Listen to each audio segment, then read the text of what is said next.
Hey, what's up, everyone? This is Mark Miller with Sound Theory Studio, and for this week's lesson, I'd like to talk about some more advanced alternate picking techniques. Last week, we went over kind of the basics, getting you started on alternate picking. This week, let's talk about some more advanced exercises that you can do to really get this technique in good shape. First thing to discuss real quick is the hardest thing about alternate picking, or what usually gives students the most trouble, is changing strings. When you're alternate picking and you change strings, one of two things is going to happen. If you're doing a downstroke on the string above, let's say, and then you're going to the string below that, the next stroke would be an upstroke. So what you have to do is you have to actually travel over the next string that you're going down to so that you can come at it with an up-picking attack. So going over the string to make that next upstroke is what usually gives people problems. It's not easy to do. It does take some practice to make it sound smooth. And then it also goes the other way around. If you're descending, if you're going to the string, lower in pitch, and your last picking attack was an upstroke, now you have to come over the string on top to do a downstroke. So in either case, the pick is having to travel over the next string you're trying to go to so that you can continue with the alternate picking rhythm that you have going.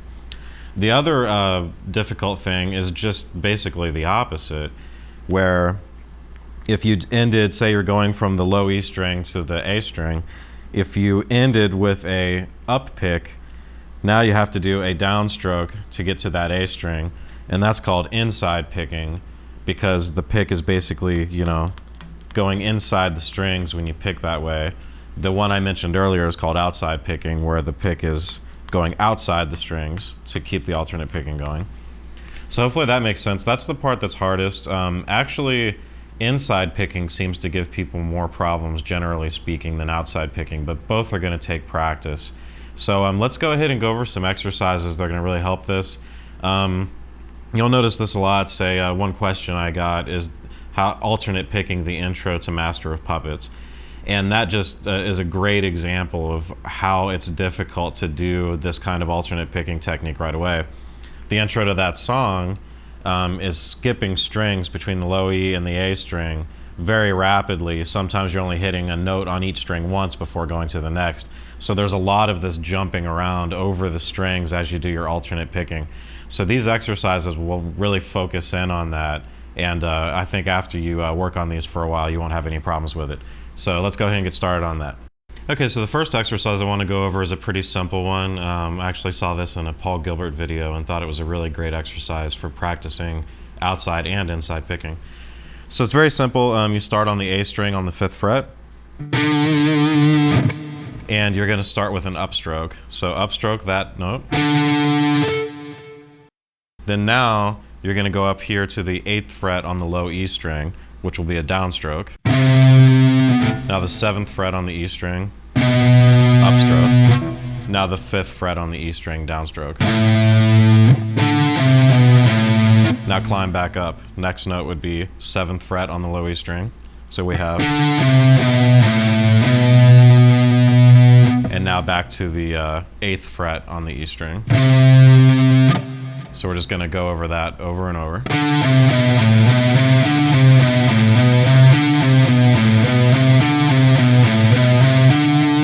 Now what you'll notice is that you're doing outside picking on this exercise. You're starting with an upstroke. Now to hit that 8th fret on the low E string, you're going to have to come over the string with the pick so that you can approach it with a downstroke. And then continue.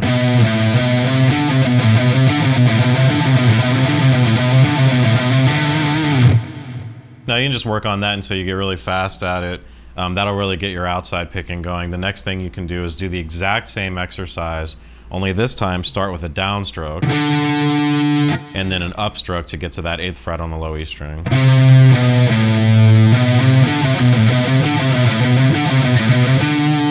This can feel uncomfortable for some guitar players. It seems like, generally speaking, most guitar players feel best about the outside picking. It just feels more natural. When you start doing inside picking, it's almost like your pick sort of feels trapped. There's not nearly as much motion, and you have to be very precise to get it to sound clean.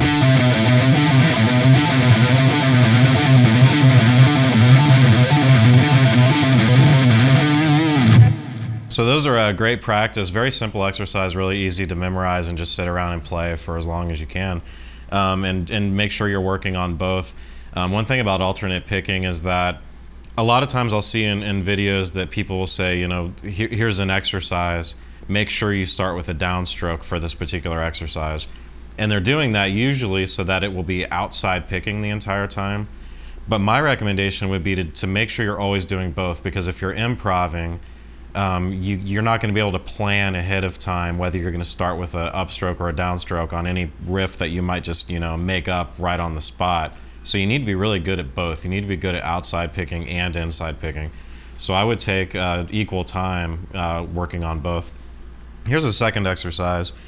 This one you may recognize as like a Mixolydian pattern. It's going to start down here, and I'll put tabs on the screen as I go.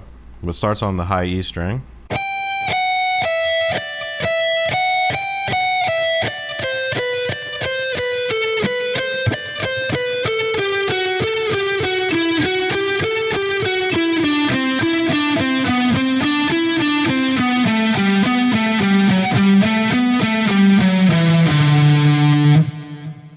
Now that particular one is one of my favorites for practicing alternate picking. The reason why is because every time you change strings in that exercise, it is outside picking if you start with an upstroke.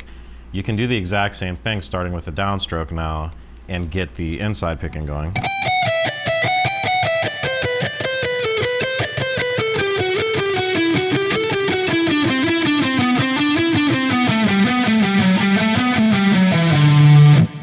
Really cool sounding real riff if you put it up to speed, play it really fast.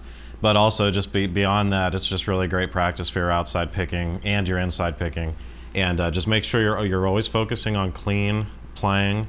You're always making sure that you're not incorporating any economy picking on accident, that you're always doing straight alternate up, down picking with no exceptions for this particular exercise. So I hope that's helpful, and just keep working on that one.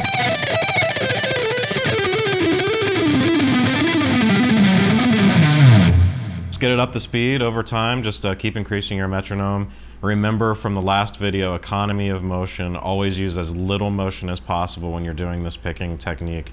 The less motion you use, the faster you will go. So take your time with that. I hope you have fun. After you get those two exercises down, I have a feeling that intro to Master of Puppets is going to seem a whole lot easier. So thanks a lot, everyone. I hope you enjoyed the lesson today, and please subscribe on YouTube. And please check us out at soundtheorystudio.com. Thanks a lot, everyone. Talk to you soon.